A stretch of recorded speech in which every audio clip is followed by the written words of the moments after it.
Es despiadado, resuelto, letal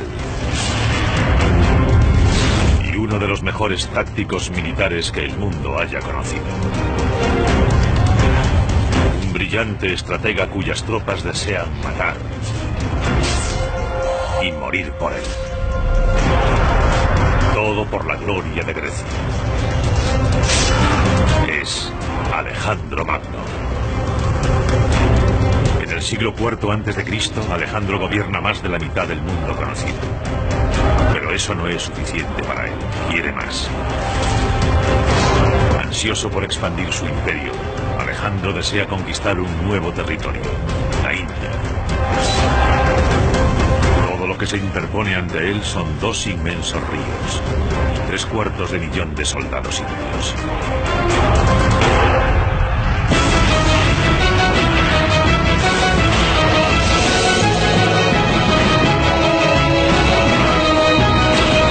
Batallas legendarias.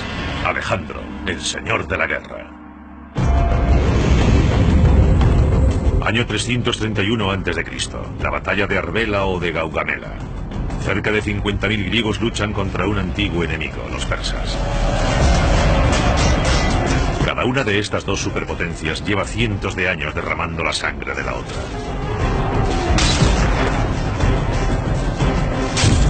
Los griegos se enfrentan a un enemigo que los dobla en número. Pero en ese día de octubre salen victoriosos. Y cambian el curso de la historia.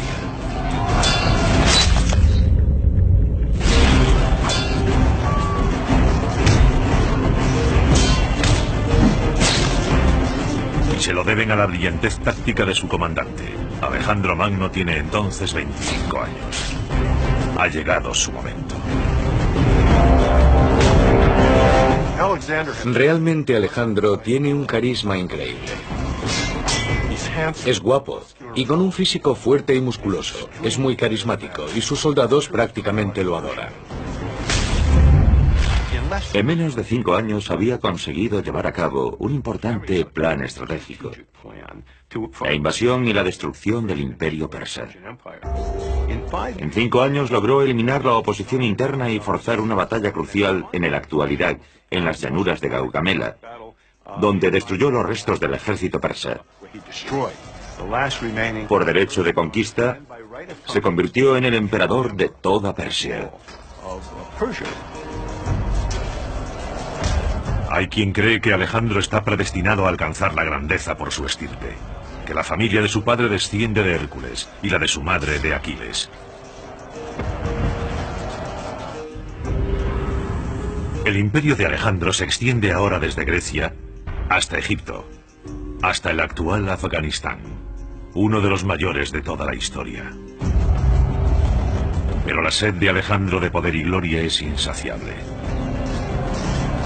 5 años después de derrotar a los persas, Alejandro está listo para enfrentarse a un nuevo oponente. Marcha con 32.000 experimentados soldados a lo largo de las orillas del río Indo, listo para su próxima conquista: la India. Alejandro ha estado muy ocupado los últimos 8 años. Ni siquiera tiene 30 años. Y ya es el emperador de Persia tras derrotar al poderoso imperio en una campaña muy sangrienta. Es el faraón de Egipto. Allí ni siquiera tuvo que combatir. Se rindieron ante él. Y ahora tiene su mirada puesta en la India. Desde una perspectiva geográfica y táctica, el problema para llegar a la India es cruzar dos grandes ríos, el Indo y el Hidaspes. Estos ríos serían un desafío insuperable para la mayoría de los ejércitos, pero no para el de Alejandro, cuya previsión y planificación son legendarias.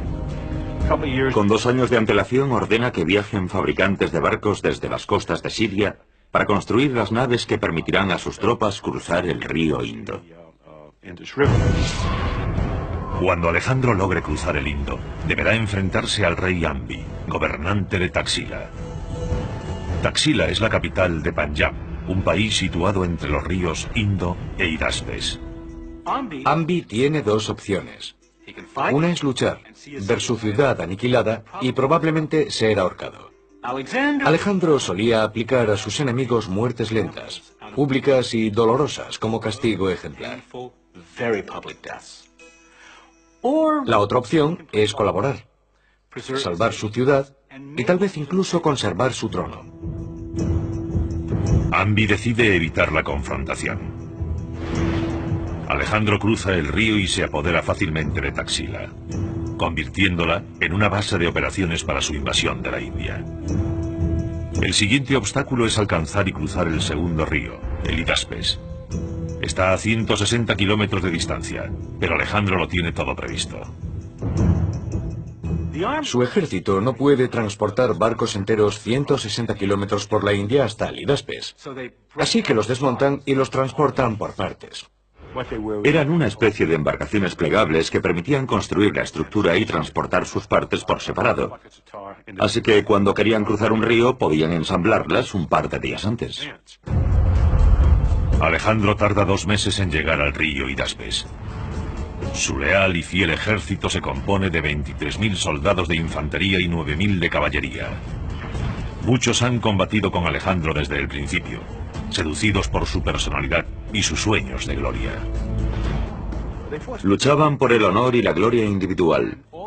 Todos sus mitos eran grandes guerreros como Agamenón, Aquiles, Hércules. Todos son grandes guerreros. Consiguen cualquier cosa porque lo son. Creo que para Alejandro ser un héroe, ser un guerrero profesional, siempre en busca de más y más gloria, se convirtió psicológicamente en una forma de vida.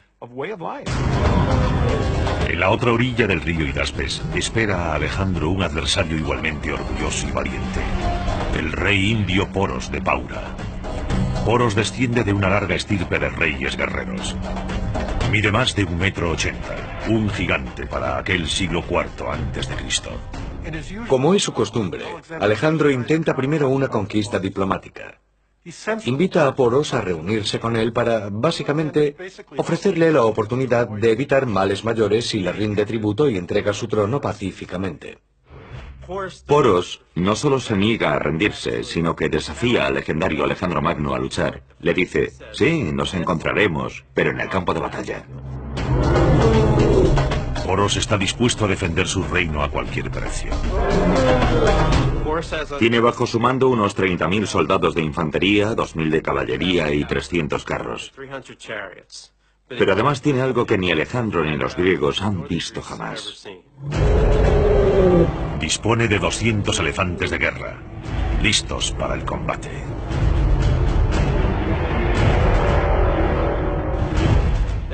El elefante era un elemento bélico muy desarrollado en el ejército indio. Se necesitaban 10 años para adiestrar a un elefante y estaban muy bien entrenados.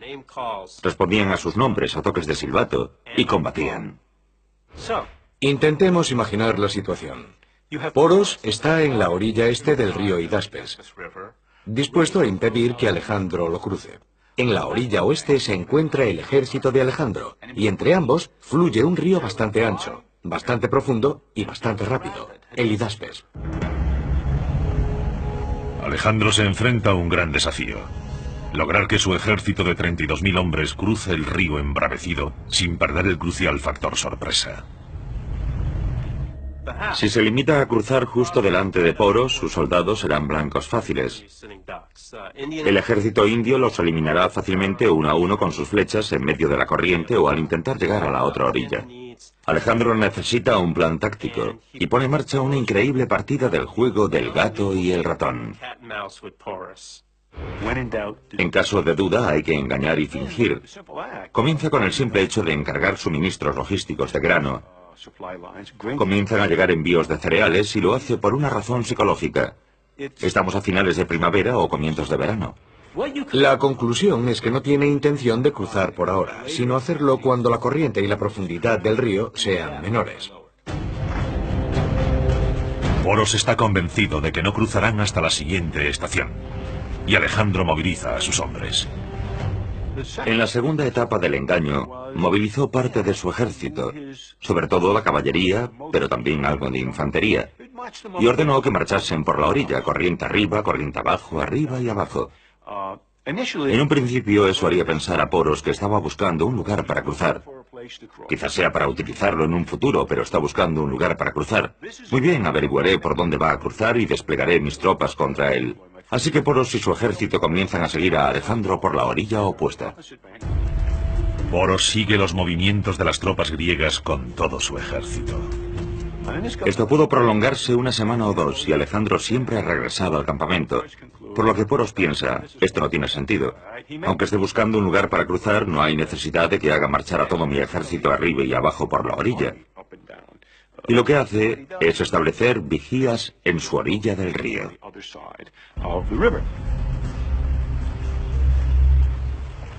Eso es exactamente lo que Alejandro pretendía.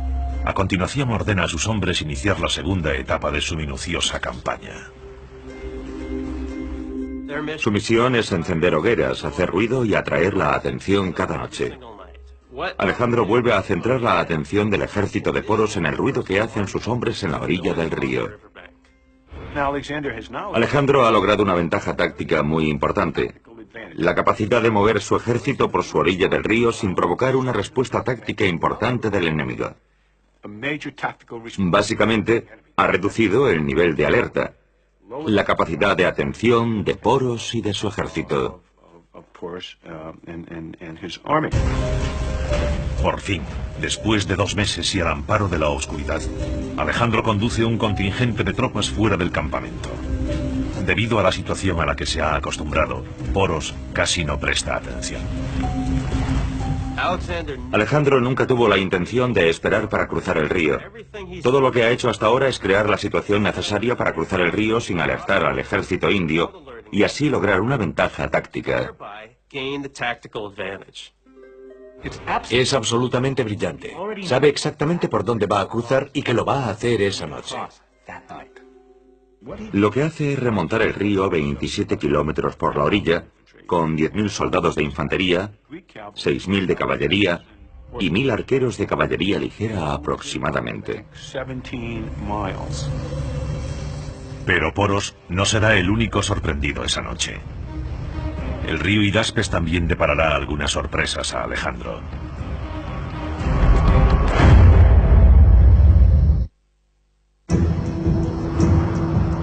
Año 326 a.C. Es medianoche, y Alejandro Magno está a punto de conducir a unos 20.000 soldados a través de un río embravecido en la India. Lleva 2 meses preparando esta sorpresa. Horas antes, Alejandro había llevado a su tropa a 27 kilómetros de su campamento principal, remontando el Hidaspes. Por ahí es por donde cruzarán. El ejército de Alejandro es una máquina de guerra bien engrasada y experimentada. Llevan buena parte de una década mejorando y actualizándose con cada campaña. 3 años antes se enfrentaron a uno de sus mayores desafíos contra los nómadas de Asia Central. La batalla se desarrolló cerca de Bactria y Sogdiana, los actuales Afganistán y Pakistán, las provincias más orientales del imperio de Alejandro. El problema de Alejandro con las provincias más orientales es que no son verdaderas naciones-estado, sino conglomerados de comunidades étnicas tribales que luchan entre sí. Algo muy parecido a lo que hoy sucede en Pakistán y Afganistán. Por lo tanto, lo que se propone básicamente es sofocar esas revueltas. Los habitantes de Asia Central son tribus nómadas de pastores que proceden de las orillas del Mar Caspio. Son duros, tienen que serlo para sobrevivir en las escarpadas montañas de Afganistán. Son magníficos jinetes expertos en tácticas de hostigamiento. Tanto Alejandro como sus tropas carecen del equipamiento y el entrenamiento necesarios para enfrentarse a este tipo de ataque. La formación habitual de los griegos consiste en moverse a la vez, en una falange formada por varias filas de guerreros. Pero su nuevo enemigo, los guerrilleros tribales de Asia Central, cuenta con arqueros a caballo que atacan con flechas rápidas y letales. Se mueven con gran ligereza y rapidez. Hostigan al enemigo con una descarga de flechas o jabalinas y se retiran rápidamente. Para combatir esta nueva amenaza, Alejandro reestructura su ejército e incorpora una caballería ligera de arqueros a sus tropas. Lo que hace es reconfigurar su ejército de origen fundamentalmente persa, para que sea mucho más ligero. Para ello utiliza la infantería ligera persa, también infantería pesada, pero sobre todo infantería ligera y caballería ligera. Estas tropas más rápidas y con experiencia en combate son las que Alejandro conduce hacia la conquista de la India.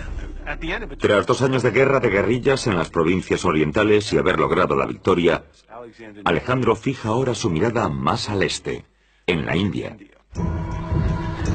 Pero sabe que se enfrenta a un enemigo formidable. El historial del ejército del rey Poros es largo y sangriento. La India se compone en esa época de 16 reinos regionales, cada uno en constante lucha con los demás por el dominio. La guerra era la situación más habitual. Tan pronto como un rey llegaba al poder, comenzaba a atacar a sus vecinos. La India tenía una tradición bélica de más de 1000 años, que se remontaba a la llegada de las tribus arias de Eurasia Central. Fue una de las mayores migraciones de la historia. Para hacernos una idea del aspecto de aquellas personas, podemos encender el televisor y ver a las tribus afganas. La población de esa región montañosa del norte no ha sufrido modificaciones genéticas desde el siglo XVIII. Ese es el aspecto que tenían los arios. Era un pueblo alto, moreno, con barba y de ojos oscuros que tenía caballos y carros, por lo que no tardó en conquistar la India. Los expertos siguen discutiendo muchos aspectos de los arios. Sabemos que eran feroces guerreros y que introdujeron el caballo y el carro en el subcontinente indio.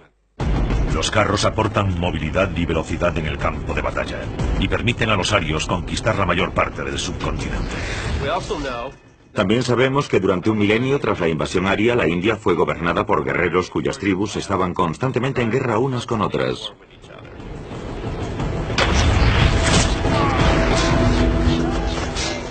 La India posee yacimientos de oro y otros metales. Los arios saben construir armas tan sofisticadas como las de cualquier otro ejército. En el Ramayana, un poema épico indio de los primeros siglos antes de Cristo, el villano, Ravana, es representado portando 18 armas diferentes en otras tantas manos. Una jabalina, una espada curva, 3 hachas de combate diferentes, todas las armas que podamos imaginar. Y ese arsenal representa el que los distintos ejércitos indios utilizaban en esa época. Los antiguos reinos de la India habían perfeccionado mucho el arte de la guerra. Un arte del que Poros es un maestro. Ahora espera para defender la India de un nuevo invasor, Alejandro. Poros cree que dispone de tiempo para descubrir cuándo Alejandro cruzará el Hidaspes, pero ha sido engañado. Alejandro lo está cruzando ahora mismo, 27 kilómetros río arriba. 10.000 soldados griegos de infantería, 6.000 de caballería pesada y 1.000 arqueros asiáticos de caballería ligera se lanzan a las aguas embravecidas. Hay tormenta, cruzan en plena noche y está nublado. La oscuridad es total. Se lanzan a las aguas embravecidas casi a ciegas. Es algo aterrador. La intensa corriente agita las endebles embarcaciones plegables de los griegos. Algunos soldados utilizan pieles de cabra llenas de paja para mantenerse a flote. Los caballos irían nadando delante de los soldados o tirarían de ellos por las riendas. Están cruzando el río durante la noche, es una maniobra bastante complicada. Peor aún, empieza a llover y a soplar el viento. Sin embargo, una gran tormenta beneficiaría a Alejandro, ya que eso disimularía el ruido y mantendría a los vigías de Poros a cubierto. Alejandro está seguro de haber elegido bien el lugar por el que cruzar, pero lo que él considera la otra orilla del río es en realidad una isla que divide el río en dos. Cruza el río, llega a la isla, la atraviesa por un estrecho desfiladero en el que puede ocultar sus tropas de Poros y descubre horrorizado que no está en la otra orilla. No es la orilla opuesta, sino una isla. Descubren otra isla oculta detrás de la primera. Los griegos han de cruzar el río 2 veces más. Y el tiempo se agota. Alejandro acaba de cometer uno de los pocos errores tácticos de su carrera. Cuando buscó el lugar por donde cruzar, no envió nadadores a la otra orilla. Envió una isla. Y la orilla detrás de ella. Pero lo que él consideraba la otra orilla era otra isla. Y ahora piensa, ¿qué vamos a hacer? El río es demasiado profundo. Así que recorren la isla hasta que encuentran un lugar donde el agua les llega hasta el pecho y cruzan por allí nadando y arrastrando sus equipos hasta llegar a la otra isla. Está amaneciendo. Tienen hambre y frío. y están empapados, pero aún así alcanzan la otra orilla del río. Poco tiempo después, los vigías descubren lo que ocurre y un jinete informa a Poros de que Alejandro ha logrado cruzar y avanza hacia él con sus tropas.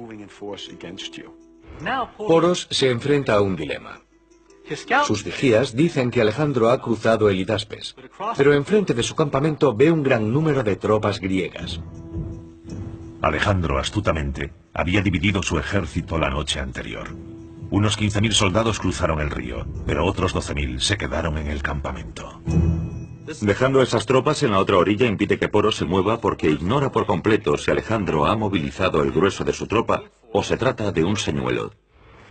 Si así lo cree, el grueso del ejército enemigo cruzará delante de él y estará entre la espada y la pared. ¿O será aquel el ataque principal? Ante este dilema, Poros toma una decisión. Envía solo un destacamento para hacer frente a los griegos que han cruzado el río. Al no movilizar el grueso de sus tropas, descubre su juego.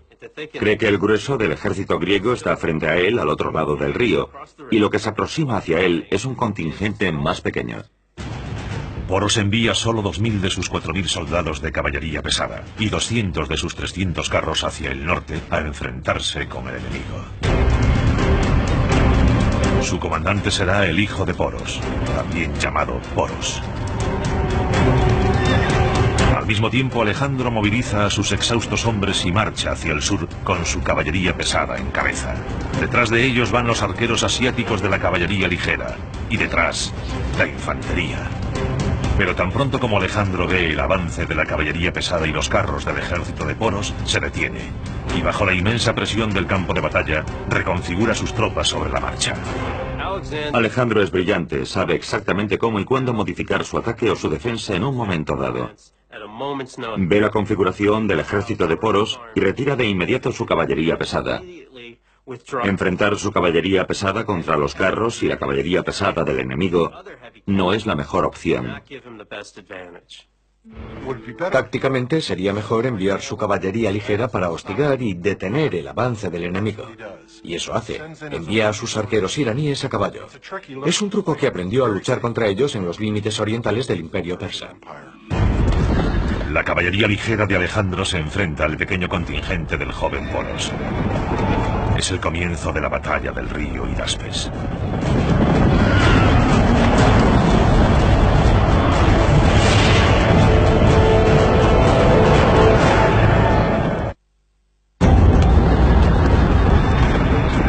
Año 336 a.C. La batalla del río Hidaspes, una de las más brutales de la historia, ha comenzado. La infantería ligera de Alejandro Magno intenta impedir con sus flechas el avance de los soldados indios. Los arqueros griegos utilizan un arco compuesto muy sofisticado. Está hecho de cuerno y tendones de las patas de ciervos o antílopes salvajes. El modus operandi de los arqueros a caballo de Alejandro es atacar y huir. Atacar y huir, no llevan armadura. Como no se acercan lo suficiente al enemigo, no la necesitan, ya que no hay arqueros entre los indios.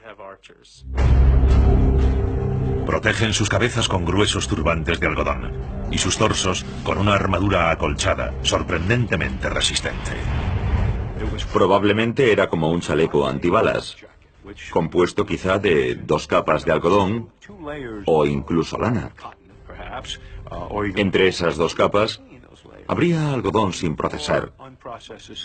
Lo crean o no, las fibras de algodón en ramas sin procesar bastan para parar una flecha. Los arqueros a caballo de Alejandro detienen a las tropas indias y las inmovilizan. Su objetivo es restar fuerzas al ataque de la caballería india e impedir que se disperse. Y eso es exactamente lo que ocurre. Han impedido que se disperse y permanece casi inmóvil. Alejandro moviliza entonces sus escuadrones de caballería pesada griega, que se abalanzan sobre la inmóvil caballería india.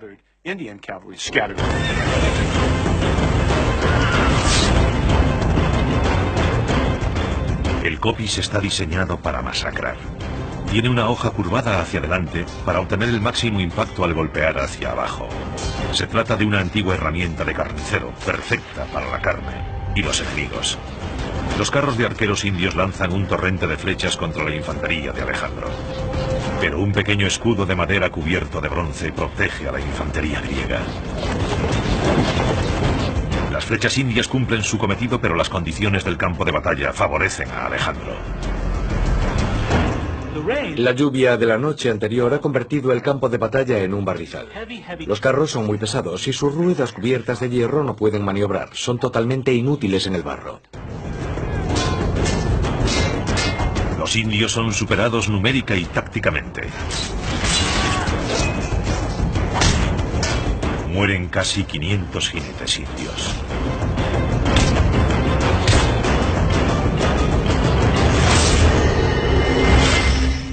Según parece, los carros no llegaron a entrar en combate, o si lo hicieron, fueron totalmente ineficaces, sobre todo porque la caballería podía maniobrar más fácilmente. El joven Poros es uno de los caídos.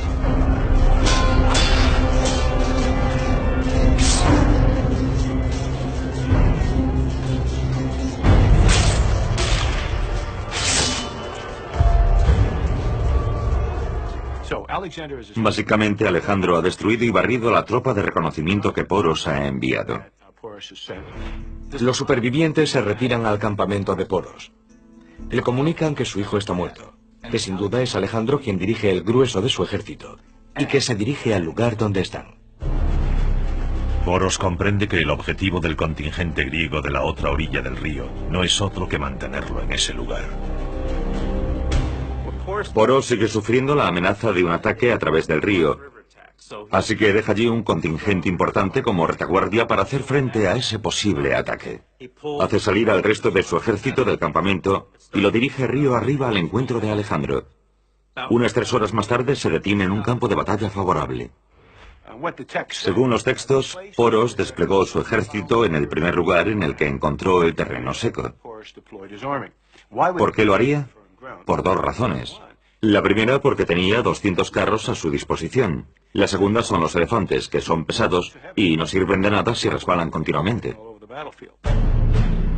Poros posiciona su ejército. Pocos kilómetros al norte, Alejandro refuerza el suyo.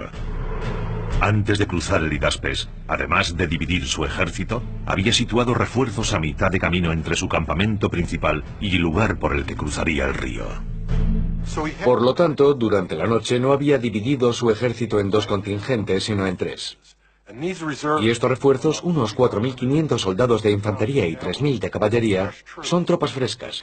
Han dormido algo, han recorrido la mitad de la distancia que el grupo de Alejandro y todavía no han entrado en combate. Los refuerzos cruzan el río y se unen al contingente de Alejandro. Alejandro está ahora al frente de unos 8.000 soldados de caballería y aproximadamente 15 o 16.000 soldados de infantería. Pero los hombres de Alejandro están demasiado dispersos. La caballería va delante y la exhausta infantería la sigue con varias horas de retraso. A medida que Alejandro se acerca al campo de batalla, ve a Poros, y dada la situación se ve obligado a retrasar la batalla.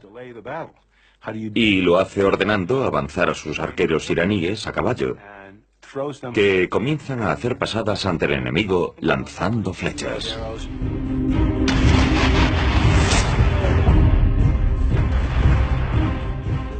Poros debería haber atacado en ese momento. Tal vez no estaba preparado, tal vez no se sentía demasiado agresivo, no lo sabemos. Pero parece que estaba dispuesto a aceptar la batalla que Alejandro tenía en mente. Poros ha dado tiempo a Alejandro para que llegue su infantería y pueda analizar la formación de las tropas enemigas. Ve ante sí una línea de 200 elefantes de guerra con experiencia en combate. Detrás de los elefantes, una línea aún más larga de 30.000 soldados de infantería. Y en cada ala, una brigada de 1.000 soldados de caballería para proteger los flancos. La infantería de Alejandro es la mitad que la del enemigo, así que su intención es que se libre una batalla de caballería en lugar de una batalla de infantería. Pero hay un problema, los elefantes. El historiador romano Curcio describe así la escena. Las bestias, situadas entre las líneas de hombres armados, parecían torres a cierta distancia, y el propio Poros superaba la estatura humana. La altura de la bestia que montaba parecía sumarse a la suya. Los macedonios nunca habían visto tantos elefantes. Para los soldados no representaban un gran problema, pero sí para los caballos. No estaban acostumbrados a los elefantes, y su olor, su sonido y su aspecto aterraron a los caballos macedonios. Alejandro debe revisar su estrategia para poder aprovechar su caballería o perderá esta batalla y su mejor oportunidad para conquistar la India.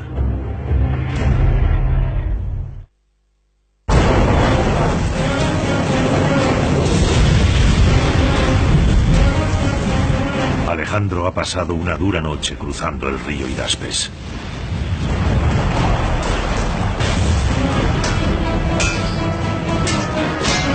Ha derrotado a una pequeña avanzadilla india.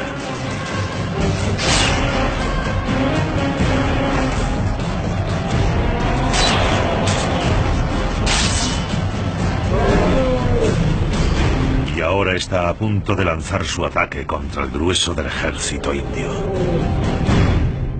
La infantería india duplica en número a la griega.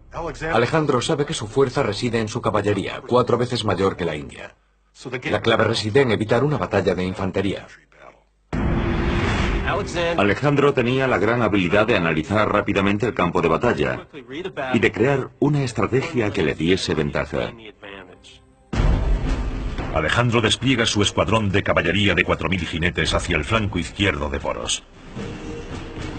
Poros solo dispone de 2.000 soldados de caballería, 1 millar en cada flanco. Poros ordena a su caballería del flanco derecho abandonar su posición, cabalgar por detrás de la línea de combate y reforzar el flanco izquierdo. Y ese es el error que Alejandro ha estado esperando. Ordena que Coeno, uno de sus comandantes y 2.000 de sus soldados de caballería que se dirigían hacia el flanco izquierdo de Poros, cambien de dirección y ataquen el indefenso flanco derecho.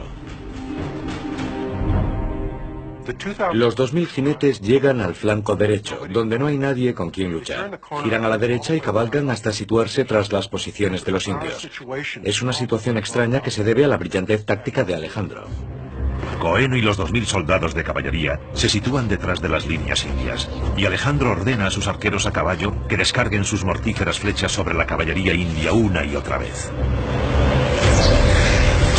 Entonces, Alejandro ordena a su brigada de élite de 2.000 jinetes que superen a galope tendido por la derecha el flanco izquierdo de Poros. Poros hizo lo que cualquier comandante habría hecho. Intenta desplegar su flanco izquierdo. Ordena a su flanco izquierdo que cambie su posición hacia la izquierda, lo que implica abandonar sus posiciones. Forman una columna de marcha y comienzan a moverse hacia la izquierda para evitar ser superados. A medida que los indios comienzan a marchar hacia la izquierda, y con Coeno también en movimiento, Alejandro vuelve a cambiar de dirección. En lugar de rodear el flanco izquierdo de Poros, ordena un movimiento hacia el interior y logra aislar el ala izquierda del grueso del ejército enemigo. Al mismo tiempo, Coeno, que ha rodeado todo el campo de batalla, llega a lo que llamamos Schwerpunkt, el punto decisivo de la batalla, y ataca el flanco izquierdo del ejército de Poros. La situación de Poros es exactamente la que Alejandro quería. Su ala izquierda está destrozada y su caballería destruida. Alejandro siempre parece alcanzar en cada batalla un punto crucial en el que cambiar la táctica. Un punto crucial en el que, en lugar de dirigirse hacia el exterior, lo hace hacia el interior. Se dirige hacia una brecha en vez de rodearla. Hacerlo y permanecer al mismo tiempo con sus tropas denota un talento poco común. Alejandro lanza ahora su infantería pesada contra el centro del ejército indio. Pero Poros no está dispuesto a rendirse. Ordena atacar a sus arqueros. El arco indio mide 1,82 m y está hecho de bambú resistente y flexible. Para extenderlo totalmente, el arquero debe anclar el arco en el suelo y sujetarlo con un pie. Su enorme tamaño le proporciona una potencia inigualable. Sus flechas con punta de hueso o metal pueden penetrar cualquier armadura. Sin embargo, debido al mal tiempo, los arcos son ineficaces. La noche anterior había llovido, y aquellos miles de soldados, caballos y elefantes convirtieron el terreno en barro. El ejército indio no estaba acostumbrado a luchar durante la temporada de lluvias. Sus arqueros no podían anclar sus arcos. Fue un duro golpe para Poros, que perdió una de sus armas más poderosas. Con su flanco izquierdo destruido, el ejército de Poros se reduce a su infantería, sus poderosos elefantes de guerra y sus arqueros. No se luchaba solo contra los elefantes. Transportaban una plataforma para soldados con arcos o lanzas. A su lado marchaban 13 soldados de infantería, como los que protegen hoy los tanques. Pero los elefantes tienen un punto débil, sus ojos. La infantería griega intenta alcanzar su objetivo. Imaginen lo que ocurre si un elefante pierde un ojo. Se vuelve loco, y un elefante es un animal enorme. En medio del caos, Alejandro ataca el centro del ejército indio y pulveriza su flanco. A pesar de estar atrapado en un doble ataque mortal, Poros continúa luchando. El centro se colapsa. Es un enorme caos de 10 o 12.000 hombres, animales, carros, burros, caballos, de todo. No pueden moverse. La infantería sigue presionándolos, y también la caballería desde el flanco. Este tipo de batallas que se desarrollan en campo abierto no suelen causar muchas bajas. Pero cuando se llega al combate cuerpo a cuerpo se vuelve sangrienta y terrible porque no se puede maniobrar. Y tampoco escapar. El problema de la batalla del Hidaspes fue la falta de escapatoria. Es un brutal combate cuerpo a cuerpo. Los animales son descuartizados. La batalla del Hidaspes se convierte en una matanza espantosa. Alejandro y sus tropas están destruyendo al ejército indio en la batalla del río Hidaspes. Alejandro ordena a lo que queda de su caballería cabalgar alrededor de esa masa de hombres temblorosos y asustados. El ejército de Poros está atrapado en una trampa mortal. No puede maniobrar.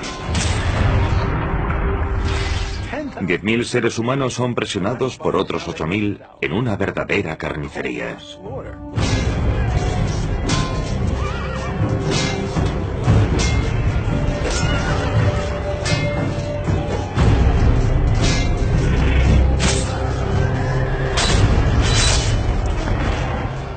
Los gritos de los animales, el ruido de un elefante herido, el relincho de dolor de un caballo.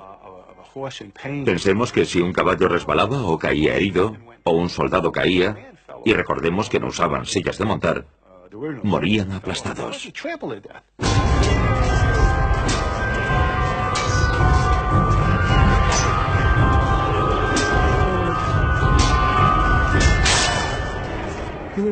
Seres humanos heridos por espadas, lanzas o hachas, el ruido y los gritos. El campo de batalla se cubre de sangre, vísceras y trozos de carne humana. Y el olor. Un olor horrible. Un elefante, como muchos otros animales, defeca cuando es herido. Intenten imaginarlo. Un ruido, un olor y un horror absolutamente terribles.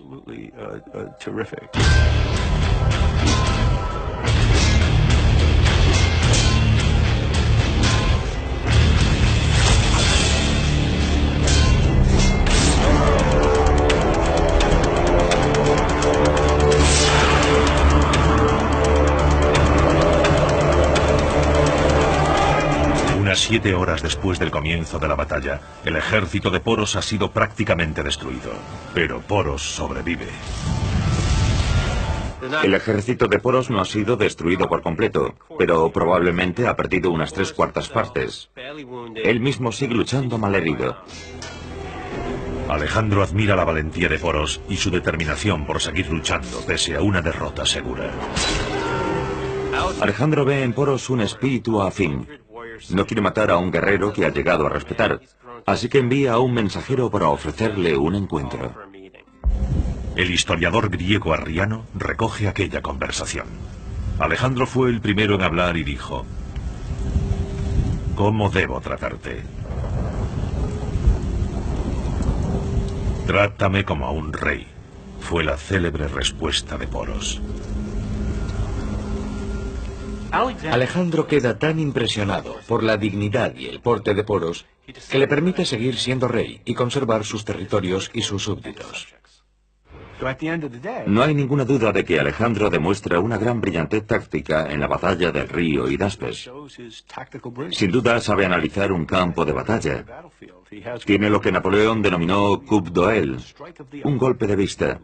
Observando el terreno y la disposición de las tropas, es capaz de elaborar rápidamente, en este caso, un plan táctico que le sea favorable. Con su victoria en el Hidaspes, Alejandro Magno ha dado su primer paso tras la frontera india.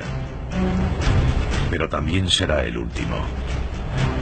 A medida que se adentra más en la India, varios estados dejan a un lado sus disputas y se unen contra el invasor. En el próximo campo de batalla, Alejandro se enfrentará a 300.000 soldados indios. Da la impresión de que en su intento por conquistar la India, la estrategia de Alejandro quizá no fue tan buena como lo había sido en el pasado. Cualquier perspectiva razonable de la India de aquella época le habría llevado a la conclusión de que se trataba de una empresa bélica casi imposible para un pequeño ejército griego. Los hombres de Alejandro consideran que el objetivo de su líder se ha convertido en una misión suicida. Llevan mucho tiempo combatiendo y parece avecinarse un motín. Intenta convencerlos para seguir adelante. Es un líder carismático y sus tropas son leales, pero han alcanzado su límite. Alejandro, siempre compenetrado con sus hombres, decide plegarse a la voluntad de sus tropas y se dirige al sur para regresar a Babilonia, en el actual Irak. Pero su aventura oriental podría haberle costado la vida. Lo más probable es que muriese de malaria en Babilonia.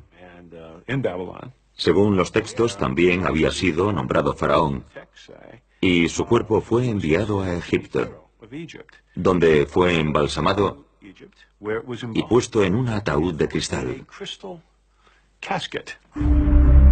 Alejandro Magno, uno de los estrategas militares más brillantes de la historia, muere a los 33 años. Conquistó gran parte del mundo conocido. Su historial y su capacidad de liderazgo han inspirado a otros grandes militares a lo largo de la historia. En 1991, durante la Primera Guerra del Golfo, el general Norman Schwarzkopf aplicó con el llamado gancho de izquierda una de las estrategias de Alejandro Magno. Como Alejandro, Schwarzkopf básicamente fingió un ataque principal desde el sur contra las fuerzas iraquíes que ocupaban Kuwait. Pero el grueso de sus tropas, la caballería pesada actual, los tanques, dio un rodeo de cientos de kilómetros hacia el oeste para situarse en el flanco derecho de los iraquíes. Un gancho de izquierda con el que noqueó al ejército iraquí. Las batallas terrestres de la Operación Tormenta del Desierto no duraron más de 100 horas. Alejandro se habría sentido orgulloso del éxito de su táctica de fingir y rodear. Alejandro Magno combatió durante más de 11 años, recorrió más de 32.000 kilómetros y nunca perdió una batalla. Sin embargo, nunca estuvo satisfecho. Es una de las cuestiones más interesantes de esta historia. Tras alcanzar todos los objetivos estratégicos que se había propuesto y además contra todo pronóstico, ¿por qué Alejandro quería siempre más? ¿Por qué nada era suficiente para él? Creo que es un personaje muy peculiar a nivel psicológico. Pero básicamente creo que fue un griego muy tradicional. Cuando analizamos la historia de Grecia vemos que sus soldados no luchaban por razones estratégicas, ni siquiera por objetivos políticos. Eso aparecerá mucho más tarde, ya que no existe un sentimiento de ser griego. No existe una nación griega, por así decirlo. ¿Por qué luchaban? Luchaban por su honor y la gloria individual. Alejandro, forjador de imperios con una insaciable sed de gloria, difundió la cultura griega por todo el mundo conocido. Sin embargo, murió con el anhelo de haber conquistado aún más.